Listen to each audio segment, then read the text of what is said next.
In 1953, I was 17 years old, and I started collecting owls. I didn't start collecting art really, I collected owls. I went to the 57th Street Art Fair and found what I thought was a lovely little abstract owl. And that was the first of many, many owls. You'll see lots of owls in my home.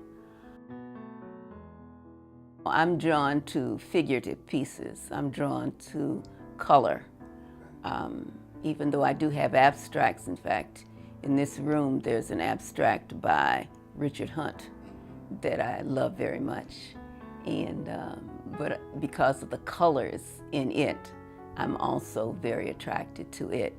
Even though it's not truly an Afrocentric piece, it's still very abstract. So I'm drawn to pieces that have a lot of color, that reflect my heritage. I remember walking into the Southside Community Arts Center during their, after their auction sale. And I looked across the room and I saw a very beautifully colored piece, and I walked up to it and I said, wow, Barbara Jones.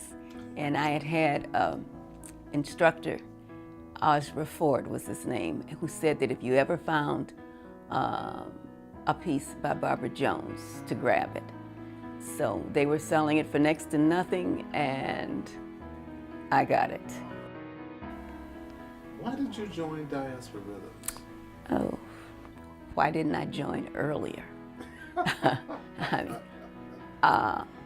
It was at the Southside Community Arts Center. There was a panel of artists talking about something or other that was, I guess, sponsored by Diasporal Rhythms.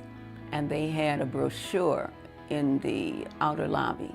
And I picked it up and I said, wow, this would be something I would love to be a part of.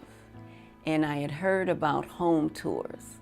And I sort of wondered, how do you get involved in home tours on the south side of Chicago of people that collect art? And here it was right there. And so I contacted one of the members, and she questioned me about my collection, and I joined. And I'm just so sorry that it wasn't sooner, especially before I retired. But I'm just so glad to have become a part of the group and have the access I do now have to artists that I would have never known about. The last piece I bought was during a studio visit to Russell Z. Harris. And it's not a figurative piece. There are no people in it. It's just a picture of beats on a drum. And it's called Fresh Beats. And I saw it, and not my style usually, but it was one that I had to have. So that was the last piece that I purchased.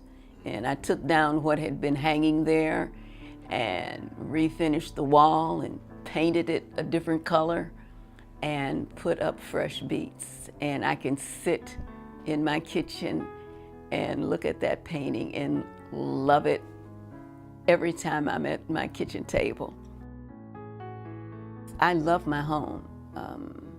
I can't not imagine living without, and I can't imagine if I have to move into a senior home or someplace that's smaller than my small home.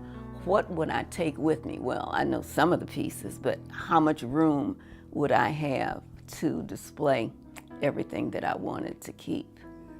So I'm a happy camper, and very, very happy that art is one of my very, very favorite things.